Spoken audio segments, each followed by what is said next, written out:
The Reconstructionist Radio Podcast Network presents Axe to the Root with Bo Marinov, where you get a Christian Reconstructionist perspective on the pressing issues of today.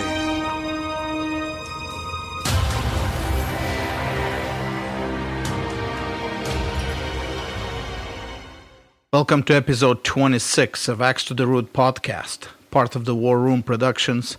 I'm Bo Marinov, and for the next 20 minutes we will be talking about ancient history. You know, Egypt, Sumer, Babylon, the Hittite Empire, Crete, Troy, and not to forget, Israel. That ancient history that is lamentably so far away from us and so hidden from our view in many respects. Although we shouldn't be surprised that it is so hidden, given that we today discover important things that have happened just 50 years ago and yet are just as well forgotten by most of us, let alone things that happened 3,000 years ago. And yet that history is so important to us today. And since it is so important to us today, it is so hotly contested between different gangs of historians, and of course, so hotly contested between the united gangs of all academic historians and the biblical record. 3/4 of the Bible is either history or prophecies about that specific period of time that is today below our time horizon. Therefore, the credibility and the reputation of the Bible as the Word of God is directly related to its truthful representation of that ancient history of which we know so little. I mean, so little from sources outside the Bible. And most of those sources are just fragmented pieces with vague testimonies in language that are long dead, and translators seldom agree on their true interpretation.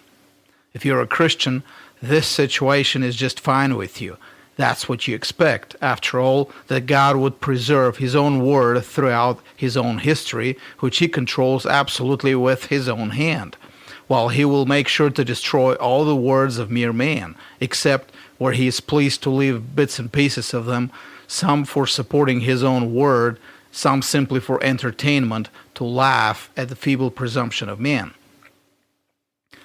The deal is much tougher, though, if you're an academic historian and your tenure and very survival in the academic world depends on how zealously vociferous you are against the Bible and its truthfulness. By the standards of the modern academic world, you're supposed to do everything you can to reinterpret the evidence of historical data to speak against the biblical account of ancient history. Now, that is not an easy task, given that all we have outside the Bible are small bits and pieces, most of which have no relation to each other. To construct anything comparable to the Bible in consistency and believability, and yet opposed to the Bible, you have a gigantic task ahead of you. Imagine if you have small pieces from different artifacts, a ceramic amphora handle, a small piece of papyrus, a metal ornament, a piece of charcoal, and a stone axe, and you're asked to use these pieces to construct a marble vase, to compete against another marble vase, which has been preserved entire and has been in plain view for everyone for thousands of years. What can you do with such an impossible task? Well, the answer of the modern academy is to use all these different pieces to put together some form of a monster and then make everyone's tenure and reputation depending on calling it a marble vase. Once they have a critical number of so-called historians who value tenure more than integrity and logic, they now have their monster called a marble vase, and thus they have their history, that is a monster called history. So, that's how we have today our textbooks of ancient history that have no mention of the Bible as the only remaining unbroken, consistent record of ancient history. And that's why modern interpretations of ancient history have no place for the Bible in them. And that's why so often we as Christians get the following retort. The Bible can't be true because God didn't give Moses the law on the mountain.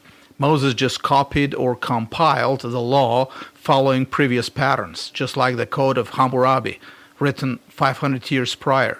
The heathen nations had their law codes centuries before the Exodus. They didn't need the God of the Bible to know how to make laws and how to apply them. Many theologians have adopted the same interpretation of ancient history. And now, I'm not talking about liberal theologians here. I'm talking about supposedly conservative and even Reformed theologians like Meredith Kline, for example, of the Westminster Seminary West, who wrote a whole book defending the idea that the law of God given to Moses was patterned after the ancient treaties in the Middle East. In order to deal with this argument and in order to restore the real biblical view on these matters, we will have to delve into ancient history. Now, we won't be able to cover it all, but I will attempt to cover enough to prepare you for further studies in case you decide they are important. I will only say that history is rather overrated among many Christians today. Take this from someone who has wasted much of his life studying in excruciating detail at least two historical periods, pre-classical and classical Greece and Rome, and World War II. While some knowledge of history is important, keep in mind that God is not a peddler of antiques. His truth doesn't depend on whether we have found the ark on Mount Ararat or whether we have dug out Jehu's latrine. Some of it, though, may be beneficial for limited purposes, and therefore we will look into it here. In the modern academic version of the events, the Exodus, and therefore the giving of the law, happened in the middle of the 13th century BC, during the 19th Egyptian dynasty, which had two rulers known to us from Egyptian sources by the name Ramesses. Ramesses I, the founder of the dynasty who ruled for only 2 years, and then his grandson, Ramesses II, or the Great, a powerful ruler who ruled for 66 years and fought many wars of conquest on all the borders of his kingdom, mainly in Asia. The connection is made with the name of one of the storage cities in Exodus 1:11, Ramses. Since Ramesses II was a powerful king, and since there are no records of any significant catastrophe, natural disaster, or military defeat during his reign, the conclusion of the historians is that the Exodus must have not been as described in the Bible, and was rather a small local event, exaggerated in later Hebrew folk tales. Now, there's a problem with placing the Exodus in the 13th century, though, and that problem is in the Bible. 1 Kings 6:1 specifically declares the date of the Exodus to be 480 years before Solomon began building the temple. There is no disagreement among scholars as to the dates of Solomon's reign. It lasted for 40 years, from 970 to 930 BC. Since Solomon already had the material for the temple from his father David, the construction must have started almost immediately after he became a king, a little after 970 BC. Roll back for 480 years, according to 1 Kings 6:1, and we have the biblical date for the Exodus at about 1450 BC, or about 2 centuries before the date given by modern historians. In his Annal of the World, Bishop James Ussher dates the Exodus in 1491 BC and the beginning of the temple in 1012 BC, that is 40 years earlier than the modern agreed date for Solomon's reign. Well, either 1450 or 1490 BC are a date that is a little too early for modern historians. None of them is willing to accept that the Bible is a reliable testimony when it says that the Exodus happened 480 years before Solomon. But why? What is the problem with placing the Exodus in the 15th century BC? For secular historians, the problem is that, according to the academia-accepted chronology of Egypt, the 15th century is the century of an even more powerful dynasty, the 18th dynasty. And the pharaoh who ruled over most of the 15th century was Thutmose III, son and co-ruler with his mother, the most powerful queen of Egypt, Hatshepsut. This dynasty saw no natural disasters nor military defeats either, and in addition to it, its reign extended deep into Asia. Under Thutmose III, Egypt controlled not only Canaan, but also Syria, and the Egyptian army even crossed the Euphrates River twice in its campaigns. Obviously, it would make sense for Israel to cross the Red Sea to go to Canaan, for Canaan was an Egyptian territory throughout the 15th century BC. And the Pentateuch doesn't record any Egyptian presence in Canaan in the Exodus or post-Exodus period. So it can't be the 15th century. The difficulties this date poses for us Christians should be obvious. First, we have the textual problem. The 13th century date disproves the specific number in 1 Kings 6:1, 480 years between the Exodus and the Temple. Second, we have the apologetical problem. Moses just parroted laws that have been in existence for hundreds of years, without any reference to the God of the Bible. Third, the problem with the historical narrative. There is simply not enough time for all the events described between Exodus 1 and 1 Kings 6 to have really happened, specifically the books of Joshua and Judges. So, how do we answer these arguments? The answer has been given by two scholars, the Seventh-day Adventist Donovan Curvell and the secular Jew Immanuel Velikovsky. Both pointed to the underlying problem among all historians. All modern histories and chronologies of ancient history rotate around the accepted Egyptian chronology. The problem is, Egyptian chronology as it is accepted today and as it dominates all textbooks of ancient history is unreliable. In fact, it cannot be possibly true even if it's taken on its own without comparing it to the Bible or to anything else. The measuring rod secular historians use about dates and times in ancient history is crooked, just like the evolutionary one is crooked. It shows nothing of value. It is arbitrary. It depends on the personal whim of the historian to decide how to use it. But also, in general, it is false. Believe it or not, just as with the supposed chronology of evolution, modern Egyptian chronology comes not from any scientific discoveries or measurements, but from fragments from the work Egyptiaca of a writer who lived in the 2nd or 3rd century BC, long after all the events in Egyptian history were forgotten, by the name of Manetho. Manetho was an Egyptian priest of the old dying religion, the same religion of the Egyptian magicians whose staffs were consumed by the staff of Moses. In his time, his old religion of the sun god Ra faced severe competition on several fronts. The Hellenization of the Middle East after the conquests of Alexander the Great made the Greek gods appear much more attractive. Pagans have always judged the power of their gods by the military successes of their worshippers. Egypt was under the Greek dynasty of the Ptolemies, and Manetho himself wrote in Greek. Zoroastrianism was making its inroads from Persia. Different mystery cults were capturing the minds of many of the intelligentsia at the time. And last, but not least, the religion of the Hebrews with its one and jealous creator God was spreading everywhere. Jews in Alexandria in Egypt accounted for more than a quarter of the population of the city, and through birth rate and proselytizing were gaining strength everywhere in the Mediterranean. Manetho's solution to preserving the appeal of his religion was to prove it was the most ancient of all religions by showing that Egypt was the most ancient of all cultures.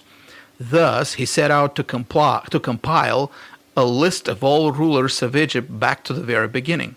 He took all the existing historical records of rulers of Egypt at the time and made a list of 26 dynasties, stretching more than 3,000 years back from his own time. He made those dynasties all follow one after another and made every ruler follow the previous ruler, adding up their years to come to a total number of years for the history of Egypt. Thus was Egyptian chronology born more than 3 centuries after the death of the last truly Egyptian pharaoh. And this is the chronology that became the foundation for modern Egyptian chronology that historians use to oppose the Bible. There is a problem with it, however. In fact, several problems. The first is that the ancient Egyptians didn't have the same view of time, and therefore the same counting of time as we have today. They didn't count years from a starting date. They didn't see succession of rulers in the same way as we do. They could also have several rulers ruling at the same time. For example, Thutmose III ruled as co-regent with his mother Hatshepsut. They mentioned there was an overlap, but they never said how many years of overlap there were. Thus, the first year of Thutmose III was not the last year of his mother's rule. This happened many times in Egypt's history. Second, in several periods of Egypt's history, 2 or more dynasties ruled at the same time from different locations. The country was divided politically. Manetho ordered all the dynasty one after another. The truth is, several of them ruled at the same time. Third, Some of the dynasties were dynasties not of political kings, but of priests, and ruled after the final conquest of Egypt by the Persian Empire in 525 BC. Thus, while Manetho tried to fit them into the period before 525, they really belonged to a much later date. Fourth, the rulers of Egypt had not one but several names. It was not unusual for a ruler to use one name to refer to himself on the inscriptions of stone in Egypt and another name in his foreign policy. And this would often be the case with a whole dynasty. Eventually, in Manetho's list, several dynasties were simply written down twice, once under their internal names and then under the names they were known by the surrounding nations. These and other problems with Manetho's list, when added up, would produce a much shorter history of Egypt. Obviously, if rules overlap, this will shorten the time period. If dynasties rule at the same time, this will also shorten the time period. The same will happen if priestly, non-political dynasties are introduced and when dynasties are repeated. And this completely unreliable chronology was taken for granted by the modern academia, despite its obvious flaws. Kurvel and Velikovsky pointed to these flaws and set out to produce a revised chronology of Egypt. They were, of course, ostracized by the academic community in the same way creationists are ostracized today, despite their superior arguments, or maybe because of their superior arguments. When they were done, the chronology of Egypt looked like this. The beginning of Egypt was rolled forward by about 1200 years to about the time of the patriarchs. When Abraham was in Egypt, he was dealing with the rulers of the Old Kingdom, which was still a very crude and primitive form of state, still having some remembrance of the true God. The period of Israel in Egypt was a period of 3 dynasties ruling at the same time, not of one centralized monarchy. One of the dynasties may have been priestly, not political. Egypt had Upper and Lower Egypt at the time, and since Israel was in the Delta, the Pharaoh of the Exodus was the ruler of Lower Egypt. The Exodus happened in the 16th or the 15th century BC, and it was a disaster for Egypt, natural and military. Interestingly enough, we do have an extra-biblical confirmation for such disaster, the so-called Epuver papyrus, which describes the same plagues on Egypt as those in the Exodus. Historians have ignored it because it predates the Hyksos invasion, a long period of foreign occupation of Egypt by Semitic peoples, and in the historians' version, the Exodus was much later. But in the revised chronology, the Hyksos invasion followed the Exodus, and the Hyksos took over Egypt without a fight. Remember, the army and the Pharaoh were on the bottom of the Red Sea. Now, are these Hyksos invaders mentioned in the Bible? Of course. The Hyksos of the Egyptian inscriptions were the Amalekites who met Israel immediately after they left Egypt in Exodus 17, before Israel came to Sinai. We know Amalekites became the first of the nations, but then they met destruction. That is what Balaam prophesied in Numbers 24. Indeed, the first, because for a while they ruled over Egypt and remained there until Saul defeated them in their last stronghold on the eastern border of Egypt in 1 Samuel 15:7. The Amalekites were the Hyksos. This led both Kurvel and Velikovsky to revise another portion of secular chronology, the reign of Solomon. Under the revised chronology, the reign of Solomon coincided with the reign of that powerful dynasty we talked about, that of the Thutmoses, father and son, and their mother and sister Hatshepsut. Kurvel came to the conclusion that the father Thutmose II was Solomon's father-in-law. Velikovsky, comparing Egyptian inscriptions with the biblical record, came to an even more scandalous conclusion that the Queen of Sheba, also the Queen of the South according to Jesus, was in fact the Queen of Egypt, Hatshepsut. Velikovsky's claims are not so incredible, though. He produces a wealth of evidence from Egyptian inscriptions and papyri about a trip Hatshepsut made north to a Semitic nation where she learned the wisdom of the gods. In the same way, comparing Egyptian inscriptions with the biblical texts and also with other extra-biblical sources like Herodotus and Josephus, Velikovsky came to the conclusion that Ramesses II, the mighty ruler of the 19th dynasty, is in fact the pharaoh Necho who fought against King Josiah and mortally wounded him, etc., etc., etc. Reconstructing Egyptian chronology thus leads us to see that secular historians have stretched ancient history beyond the historical evidence, inventing a gap of between 400 and 700 years at least. No wonder their history do not fit the biblical narrative. They have made it up from thin air. This gap has affected the history of other places as well. For example, anyone who knows the history of Rome knows about the gap of 400 years between the fall of Troy in 1143 BC, supposedly, and the establishment of Rome in 753 BC. Romans consider themselves direct descendants of Trojans, and such gap would be inexplicable if they were. But the fall of Troy was dated relatively to the established Egyptian chronology, while the founding of Rome is known from Roman sources. Under the reconstructed chronology, the two get closer to each other. Troy fell in the 9th century, a generation or two before the founding of Rome. And what about the Code of Hammurabi? Was it earlier than the Law of Moses? Not at all. The Code of Hammurabi, under the reconstructed chronology, would fall in the late 15th century, a generation or two after Moses. Moses didn't copy from pagan sources, far from it. To the contrary, Moses was the first lawgiver, as Eusebius declares in his history, and all the other nations learned law from Moses. The world had no law, nor any legal structure, nor any concept of courts and judges and justice, before Moses came down from the mountain with the two tables in his hands. In Egypt of Joseph, no laws nor legal structure were mentioned. A man could be thrown in jail at the whim of a ruler. He could be released from jail at the whim of a ruler. He could be executed at the whim of a ruler, or he could be exalted at the whim of a ruler. No formal code of laws restrained the ruler from doing anything he wanted to anyone. No system of laws was there to regulate personal or institutional relations. There were no courts, no judges anywhere.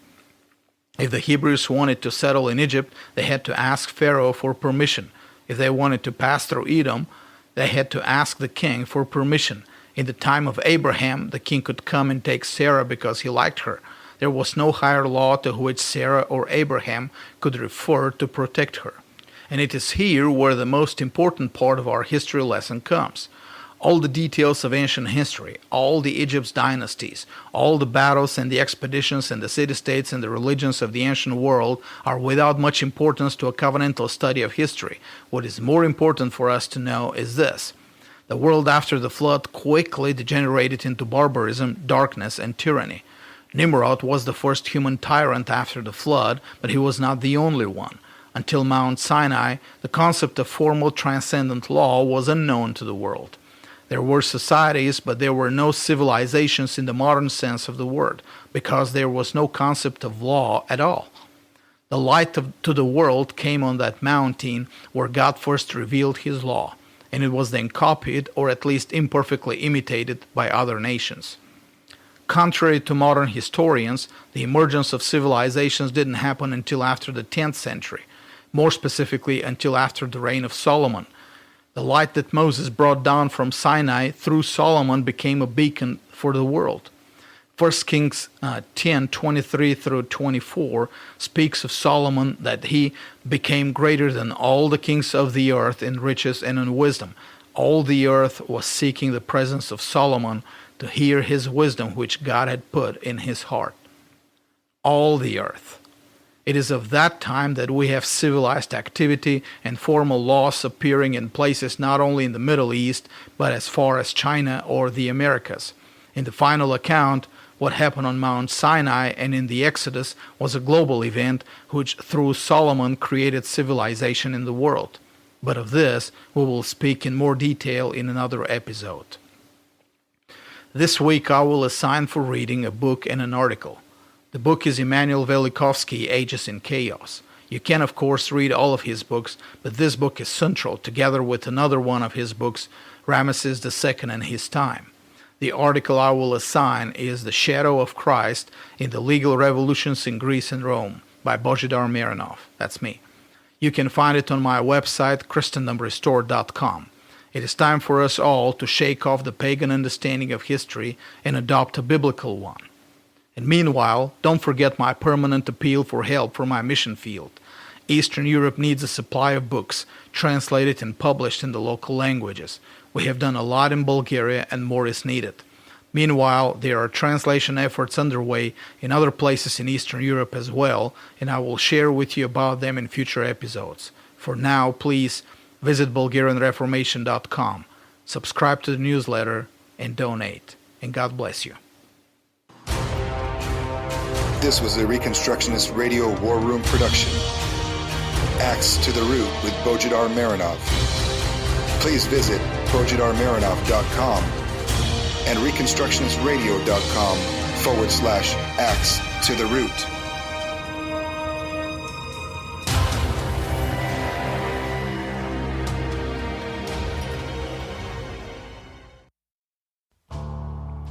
The Reconstructionist Radio Podcast Network brings to you a complete lineup of podcasts where you will hear practical and tactical theology.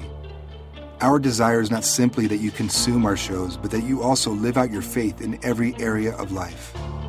We can talk all day long about these things, but if we fail to put them into practice, then we fail as ambassadors of Jesus Christ, our King. Subscribe now to your favorite Reconstructionist Radio Podcast Network shows, or you can subscribe to the Reconstructionist Radio Master Feed, where all of the content we produce, including the audiobooks and audio articles, will pop up as soon as they are available. And don't forget to visit ReconstructionistRadio.com to volunteer as a narrator or to partner with this ministry financially. May the Holy Spirit stir you into action for Christ and His kingdom.